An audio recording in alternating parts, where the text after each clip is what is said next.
Hi, this is Grace, Brooke, Michael, and Jill Ann, and today we will be presenting on socially distanced but socially connected, the effects of social media on elementary school students. So when we are talking about social media, we are talking about any digital platform used to impart information, share user-created content, or contribute personal opinions or thoughts. Some examples of this are websites, social networks, virtual applications, video games, and video sharing sites. We've included a few examples on our slide here, a few that our students mentioned throughout the year, and also ones that we use on our own personal accounts. This is things like Instagram, Snapchat, TikTok, YouTube, as well as Fortnite, Roblox, Amazon, and Google. They all fall under the umbrella of social media. So, who is affected by social media? In truth, it's everyone. Adults, we have reported 72% have reported using social media, and I think a lot of us have experienced that ourselves. We have also seen a trend in adolescence, which is ages 10 to 18, which on average spend 4.5 or more hours on a screen. And also it is affecting the group of childhood, which is ages 5 to 11. And 78% of those below the ages of 13 have a social media presence. So it is widely affecting all groups, but in this presentation, we really want to focus on adolescence and childhood specifically so that we see how it affects our classrooms. So in this figure here, it shows how many hours are spent on a screen every day. And on the x-axis, you can see the different ages. And then on the y-axis, it tells you the different hours spent. So you can see a trend where it gradually increases the older that you get. And we get up to 4.5, which I mentioned earlier when you get into those older years. But that exposure to social media and to screens continues to grow as they get older. So why are we focusing on childhood and adolescence? Well, childhood and adolescence is a really impressionable time. It is a time of profound psychological and social transformation. They're spending more time with their peers than they are their families, and they're building more complex peer relationships. So when they're looking to people to help shape their identity and how they view themselves, it's really more of a matter of how are they interacting with the world around them. So how they interact is very important. And in research, it shows that feeling insufficiently connected to others is associated with profound and lasting negative consequences on physical and mental health. So when things like COVID-19 happened and we all went into isolation, children and adolescents turn to screens to be able to make up for that deficit and to be able to have that social connectedness that they were craving. Children experience essential socialization in elementary school, but like Grace was saying, with the pandemic's power over the previous 2 years, many children turn to social media to connect with their peers over screens. There are many pros to using social media, such as developing peer relationships, collaborating with others, getting exposed to pro-social messaging, and also learning about innovative educational programs and using these programs in the classroom. Furthermore, many children have, unfortunately, the cons.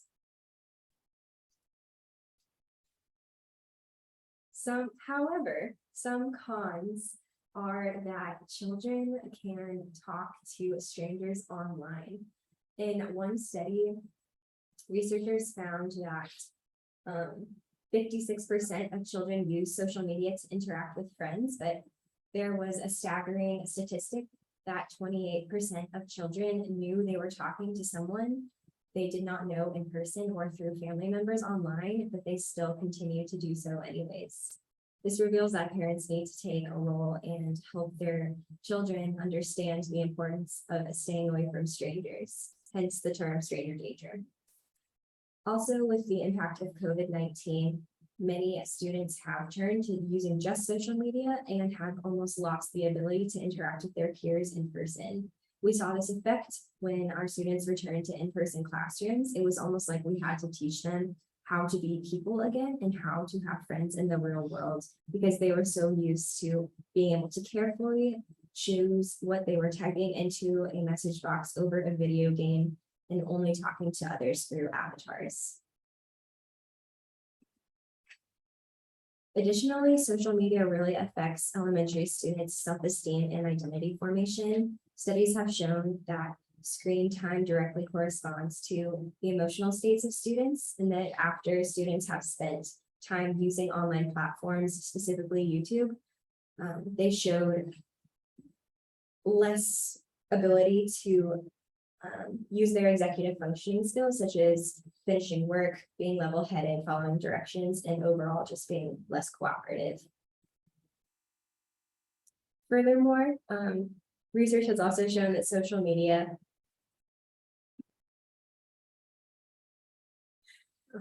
affects students' ability to form their self-esteem, and that they often compare themselves to their peers online. So if they see someone doing something that's very positive, they might feel left out if they were not involved, especially with the term FOMO, fear of missing out, is incredibly real to these students.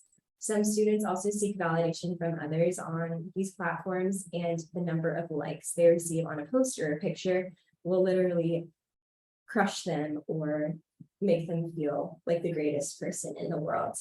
Often, especially young students in elementary school, don't consider that one can create their account to be perfectly curated and show just the desirable aspects of one's life. Another effect that we're seeing with social media is with cyberbullying. And cyberbullying is when you are bullied through an online platform. The enticing part of cyberbullying is that a lot of times people do not see the effects of it or the immediate reaction because they're not seeing what's happening on the other side of the screen to that person that they're affecting. And it is through cyberbullying that causes a lot of mental health issues. Some of them are you can see around the web. The only one that's in the extreme case would be suicidal ideation, but the other ones are very common with cyberbullying. And unfortunately, we are seeing more and more cyberbullying with more increased screen time, and children are more likely to be exposed to cyberbullying when they are on social media more often, because they are more likely to be interacting with more of their peers or more people that they necessarily don't know. We also see some impacts on behavioral aspects and executive functioning. This graph here is showing you that as social media screen time increases, the different age groups are less curious about their academics and less curious about finding out more information. And you can see that this is affecting kids as low as 2 and kids as high as 17. So it's really from really young children all the way up to adolescence. And so the less time they're spending online, the more curious they are to find out new information, learn more about academics. But as that time that they're spending online increases, they become significantly less curious about learning new information. This graph here is showing you the correlation between screen time and staying calm when you're challenged. So this is one of the executive functioning skills, being able to self-control your emotions. And this year is showing you that there's actually significant increases in not being able to stay calm when you're challenged as your screen time increases. So this could just be as little as kids acting out or getting really frustrated easily when they're tasked with a new challenge. So unfortunately, when the hours do increase, that challenge to stay, or the ability to stay calm when you're presented with a new challenge decreases. This graph here is showing you issues with task initiation, which is another executive functioning skill. So the ability to finish a task once it has begun, kind of similar to the trend. As the amount of time that they're spending online increases, their task initiative or their willingness to finish a task once it's been started will decrease. So they're less motivated to finish their tasks or activities once they have started it. And that is due to the amount of time that they are spending on screen time or devices. And the children are just, they're not motivated to finish their activities or finish their homework or just finish any sort of task or chore. And then this last graph here is showing you The amount that children argue depended on how much time they spend online. So again, the more time they spend online, the more likely they are to argue. And this could be arguing with their caregivers or parents. They, similar to all the other graphs, as they're spending more time online, their behavior changes so that they, instead of being that sweet little kid that you had before, now it's this kid that cannot stay calm when they're being challenged. They are not very curious anymore. Now they're going to start arguing with you more. So these are all different behavioral things that we read about in our research about how social media is impacting their behavioral and executive function. So kind of the overall theme from these graphs is that as your screen time increases, your executive functioning skills decrease, and your behavior does change in many different ways.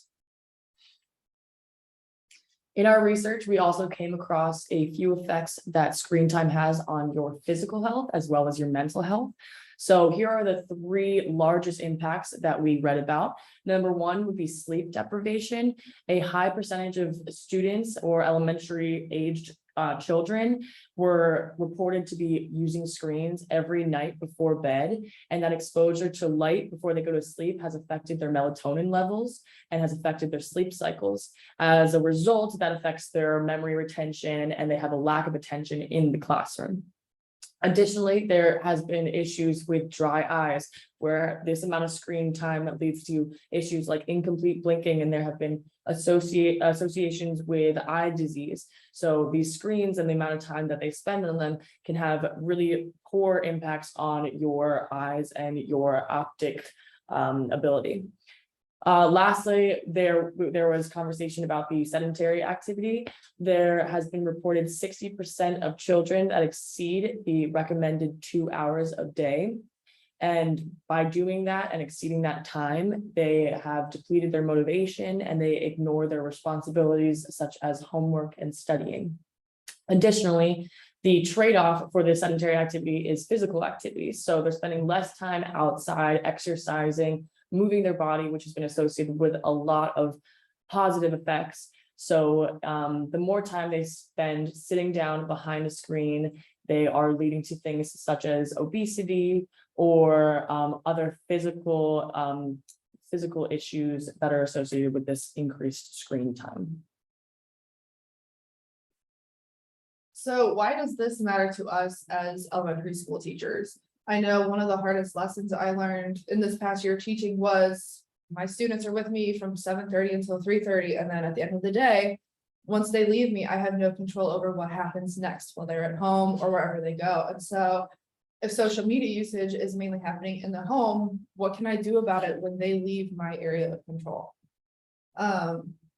We've proven through research that adolescents are very much in the population of those using social media, and this usage really has direct effects both on their social lives, on their mental health, on their abilities to develop their own identity, especially within this important period of adolescence. And so with that, those effects are impacting their learning and their ability to work and play in the classroom. Michael also talked about executive functioning skills, and with those skills being underdeveloped or affected, students can no longer perform the way they normally would in the classroom. So these effects are impacting their learning and their academics, which is negative, and we need to figure out what we as teachers can do about that. I think it's also important to note how social media is not going anywhere. It's really been increasing within the last decade or so. And there isn't really a point where we're going to regress and go to a place where we don't use it or have it as an access point anymore. And so it's important that we see it for the positives that it brings, and we use those positives to our best abilities, but that we do our best to mitigate the negative effects on our students. So how does this look?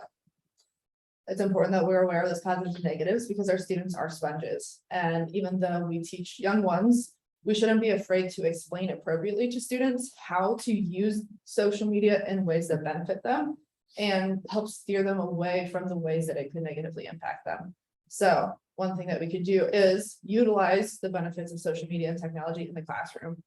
One thing that you can do is you can teach your students about how to navigate social media, because it is a great resource for researching new information, learning about new topics, and learning in general in the classroom. So we should use that and teach our students how to go through that. One good idea that Grace had was having like a board in your classroom of posts essentially, and having students make positive posts about each other, and then attaching, sort of likes to it or comments, so that they get used to the feel of social media, but within a more physical space and in a really positive way. Another way that you can do that is teaching your students about what social media is, going into computer labs or using iPads as best as you can if your school has access to those, and showing them how to navigate through those digital portals, so they can reap the benefits of building interactions and relationships that way. A second intervention to try is by incorporating mindfulness into your daily routines. Mindfulness is really the practice of being present in a moment, leaving the past behind, not looking to the future, but thinking about where you are in that moment in time and what's really important. And I've found a lot of positive effects in my classroom by using that. So incorporating that into your daily routines can help students to think about where they are and not about other people that they know through social media, or how things could be perceived through social media, and just be where they are. A third practice that you could try is gratitude journaling, which is very similar to incorporating mindfulness, in that by journaling about what you're grateful for in that moment, you're thinking about your current life and reality around you, and not about how things could be perceived, or digital identities that students have created for themselves, or that other people have created that might not really show who they are or how things are. And then they are more enveloped in the present and in what they are thinking about in reality. So where do we go from here? There are several future research considerations that we had collectively as a group, as well as those that were posed to us through research. One that was really important to all of us was the idea of how social media usage, specifically during the COVID-19 pandemic, is impacting our students. So being lower elementary students, those ages 5 through 15, in 10 years, we will be able to see how they progress through the phase of adolescence by creating relationships through social media, which is not something that other age ranges have done. And because not much time has progressed since the end of the pandemic, it will take a significant amount of time before it can get to that point. Other future considerations could be how different types of social media affect students. So not social media in general, but more pinpointing specific types of media. We could also look at experimental studies rather than surveyed studies, such as some of the ones that we presented today. And we could also look at the effects of being exposed to inappropriate content and expanding the age range to young children. In this presentation, we really focused on adolescence, as we said at the start, but looking at the effect of social media on our youngest students would be really interesting to see. And there isn't much information out there on that yet. So we would love to see an expansive study done on that. Thank you so much. Hope you learned something new, and please feel free to contact us if you have any questions. We'd love to share more research that we were able to find over the course of this study.